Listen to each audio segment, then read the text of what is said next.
Good morning and thank you for joining me again.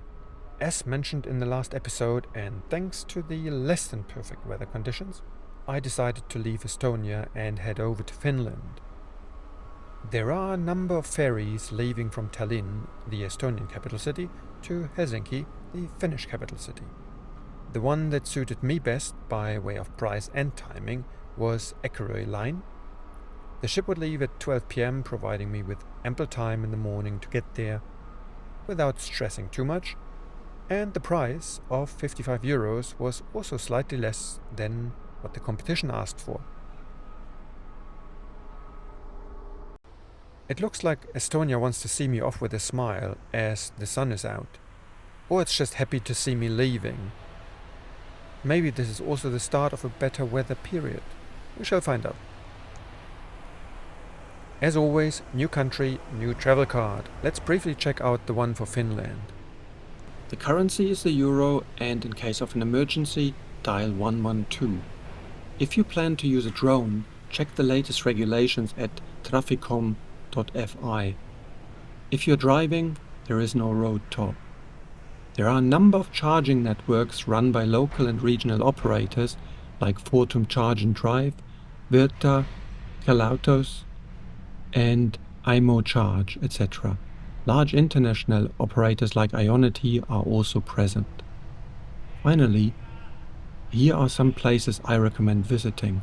What would you like to see? After arriving in Helsinki, I spent some time catching up with a friend and former colleague before heading into the country. Well, between these two, there was still the matter of charging the car, which I did in Vantaa, just north of Helsinki. The really great news is that charging in Finland is cheap. I mean, really cheap.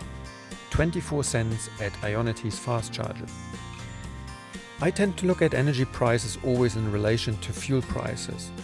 In many countries in Europe, you will find the ratio between fuel price and energy price to be around 3:1 or 4:1 if you're lucky. For example, in Austria, a litre of petrol or diesel costs around 180 euros, while public charging costs 39 cents with the right contract. That makes for a great ratio of 4.6:1, which means if your petrol or diesel vehicle consumes 6 liters per 100 kilometers, your EV could consume 27.6 kilowatt hours per 100 kilometers for the same money. In Czech Republic, petrol/diesel usually costs around 36 Czech kronen, while energy costs 12 kronen. So your EV could, in the previous example, consume 18 kilowatt hours per 100 kilometers for the same money. In Poland, you usually pay 6 Polish zloty for fuel, while 2.1 Polish zloty for energy. That is a ratio of 2.86, and your EV starts to be more expensive to charge from just over 17 kilowatt hours per 100 kilometers. Please keep in mind that I'm ignoring the lower running costs of EVs here just to keep it simple. Why am I talking about this? Well, then there is Finland. In Finland, a litre of fuel is around 2.1 euros, and energy costs 24 cents. The ratio is 8.75:1. So your EV could consume 52.5 kilowatt hours per 100 kilometers before you spend more money charging it than refueling your ICE car. As practical examples, here are numbers from my latest 3 cars. The first one was a Golf 6 TDI with 110 horsepower and an average consumption over its lifetime in my possession between 2009 and 2017 of 5.5 liters of diesel per 100 kilometers. The second one is the car after this, and that was an e-Golf of the second generation with 150 horsepower. Average consumption over its lifetime in my possession between 2017 and 2023 was 13.5 kilowatt hours per 100 kilometers.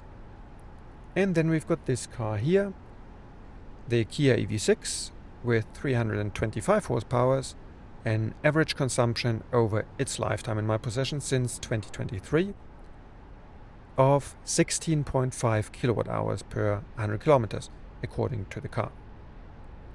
Since Poland came out worse for EVs, let's take that as an example first. Consumption of the Golf 6 TDI was 5.5. Multiply with 2.86 and the result is 15.73 kWh per 100 kilometers. The e-Golf, which is a pretty good match, was comfortably below this. The Kia, being a much bigger, a much stronger and much heavier car, is above it. For me in Austria, with a ratio of 4.6 to 1, the consumption could be 25.3 kWh per 100 kilometers. That is more than the Kia consumes even in winter, which is usually between 18 and 22 kWh on average. So, what would it look like in your case? Let me know in the comments, please. I'd be curious to find out. Consumption in Finland tends to be a bit higher than in many other countries because, well, it's so big and you're mostly traveling on motorways at or above the 100 kilometers per hour mark. Still, that applies to both internal combustion and electric engines. And that is a good segue to another point. You may have noticed that the title image refers to days 11 to 14. Indeed, this video will be a compilation of 4 days, as I mostly drove straight through the country, with a short excursion testing my off-road skills and a longer stop at Rovaniemi. Finland is beautiful, also for hiking, but with the unpredictable weather and the soaked ground, I was not really keen this time around. So, here's the condensed version of my journey through Finland. At the charger in Vantaa, I added 60 kWh to bring the battery from 24 to 97% and made my way to Sysmä and its camping ground. This is a really nice location by one of the many lakes, and it has a sauna connected to a pier to take the plunge once you've sufficiently overheated. Very nice indeed.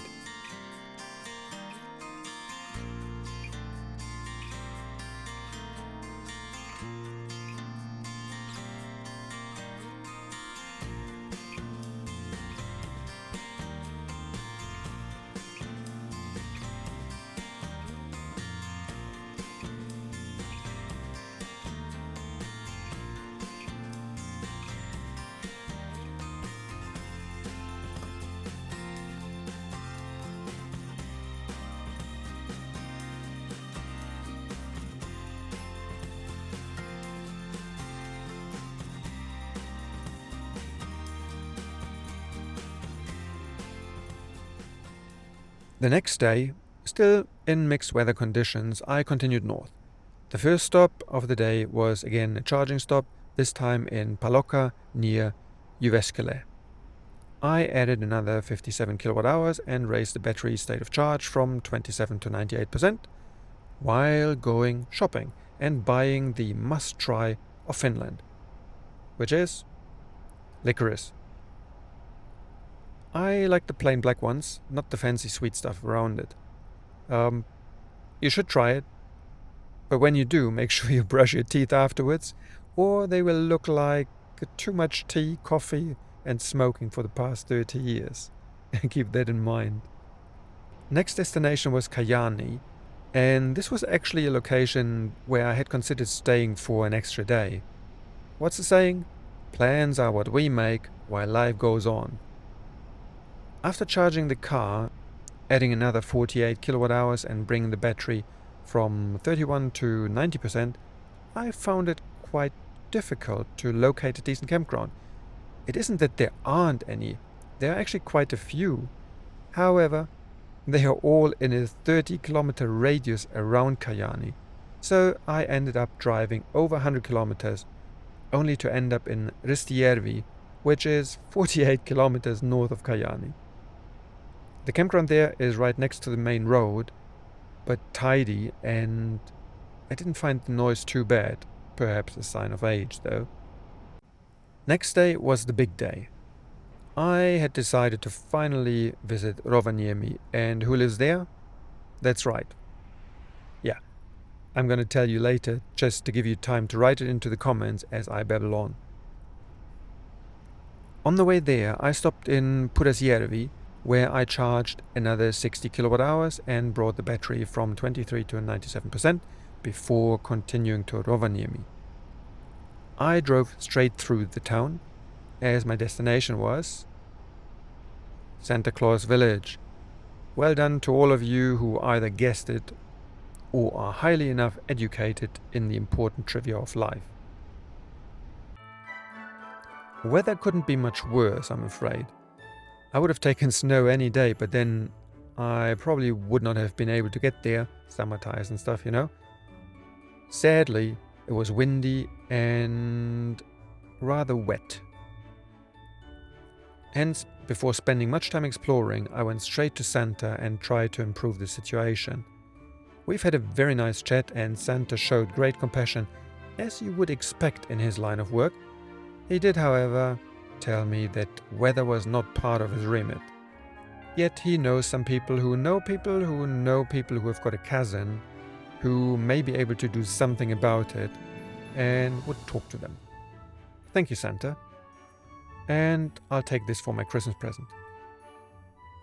Mom, this does not mean I don't want any Christmas cookies. Thank you very much. Not at all. Following my conversation with Santa, I went for a rainy stroll through the village. Given weather and time of year, it took a great portion of imagination as to how beautiful this place must actually look in winter. Certainly a place to come back to. Having said that, if you make your way here, bring money. You'll be here for the experience, not to save money. Everything is expensive. The photograph, if you receive it via email, 37 euros. Want the printout? 42 euros. This nice hot chocolate and gingerbread sweet in the gingerbread section of the village? Another 14 euros. Want to see the reindeers? 37 euros. And it goes on. Again, you'd come here for the experience. Just please remember this, otherwise it's not going to work. After my time in SantaClaus village, I drove back to Rovaniemi to charge the car. 34 kWh and battery from 53 to 94%, and I continued my journey north, where I had located a potential place for the night in Sodankylä, a mere 116 kilometers away. A new day and weather looks quite nice. As I'm driving through Lapland here, I must say that I liked the eastern route that I drove in 2023 quite a bit better. It was more exciting. Here, farther west, it's more mellow. All the more I'm actually looking forward to getting to Norway, but not today. I made a short stop in Saariselkä, the last Ionity charger before the Norwegian border. As energy is more expensive in Norway, I charged as much as I needed to get the battery from 26 to 100%, and there was a total of 59 kWh. The last leg of the day brought me right to the Norwegian border, to Pudasjärvi, where I considered again to stay for a couple of nights until I checked the weather forecast for Nordkapp. But more to that in the next episode. For today, and to close off the Finland episode of this journey, let's have a look at the map and driving data for these 4 days through Finland. I left this beautiful campground in Saariselkä and drove 45 kilometers to Tallinn Ferry Terminal A, took the ferry across to Helsinki. I left Helsinki to the north and stopped after 15 kilometers in Vantaa to charge 60 kWh at 24 cents each and bring the battery from 24 to 97%. From there, I continued for another 172 kilometers through mixed weather to Sysmä and the campground there for the night. On day 12, I stopped at 151 kilometers in Palokka near Jyväskylä to charge again, this time 57 kilowatt hours, battery from 27 to 98%, and to get myself some licorice. From there I drove 307 kilometers to Kajaani and charged just under 48 kilowatt hours, battery from 31 to 90%, before going on a wild goose chase to find a campground. 103 kilometers later I arrived at the 48 kilometers away Pudasjärvi camping. Day 13 is dedicated to Christmas, and I set out to meet Santa to ask for better weather, and first stopped in Pudasjärvi after 153 kilometers to charge the car. 60 kilowatt hours brought the battery from 23 to 97%, and I subsequently continued on to Rovaniemi, where I first met the old chap after 160 kilometers, and then fed my reindeers 34 kilowatt hours to charge the intensity of the red noses from 53 to 94%. As a result, all other cars stopped because they took me for a red traffic light, or robot for some of you.